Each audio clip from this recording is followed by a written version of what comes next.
Ladies and gentlemen, welcome back to the show. So, Alex Jones, along with Rasmussen polls, are sending a very shocking and terrifying warning to President Donald Trump. If the Republicans in Congress do not get their stuff together, if the DOJ and FBI do not start arresting criminals in the government now, MAGA is going to die. Donald Trump right now, and I'm Trump's number one supporter. I've been with him from the very beginning, and I'm never going to sway from Trump.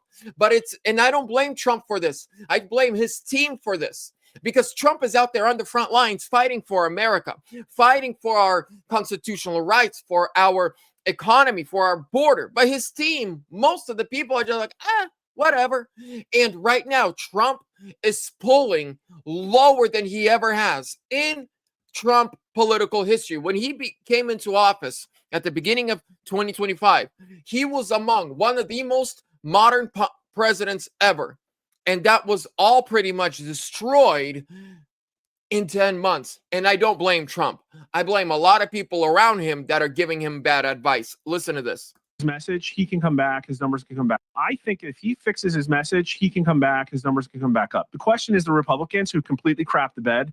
And I don't know if anybody's going to believe them, but it's going to take like basically the Manhattan Project to figure out how to get Republicans to win next fall.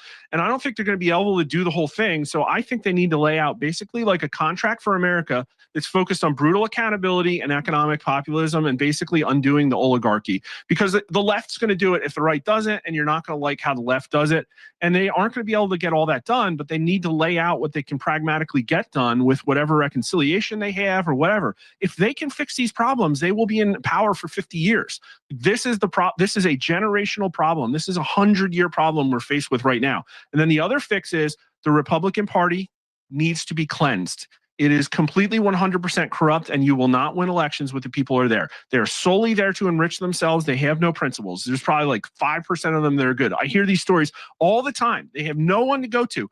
I get the whistleblower reports because they would get pushed out or redistricted out if they went to anybody. It's so bad.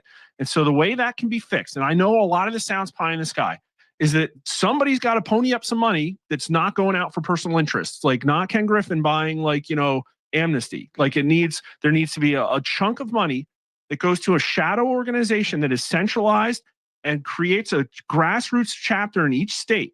That the central organization runs actual research, understands America, builds an America First platform, figures out what the new wave of conservatism looks like, trains people, creates a pipeline, creates a bench, is run by somebody that's actually built something and not some consulting class scumbag, can't be headquartered in Washington, D.C.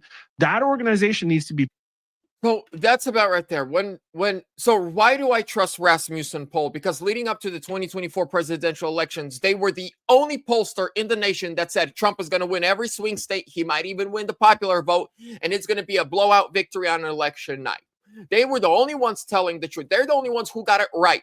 Everyone said it's going to be close. It's going to be a close race. We might have to wait 4 days before we get the results. And they said, no. But from what we see, it's blowout victory for Trump. And they are saying a lot of the people that they have polled before the election who were like, oh, we love Trump. They're like, we don't like Trump. We don't like a lot of his stance when it comes to foreign policy, the economy. And I don't blame Trump. It's always the team. Like first administration, the only issues we had with Trump was because his team was weak. Mike Pompeo, Mike Pence. And now we have more people that are more worried about, like he said, their own financial gain in Congress and Senate.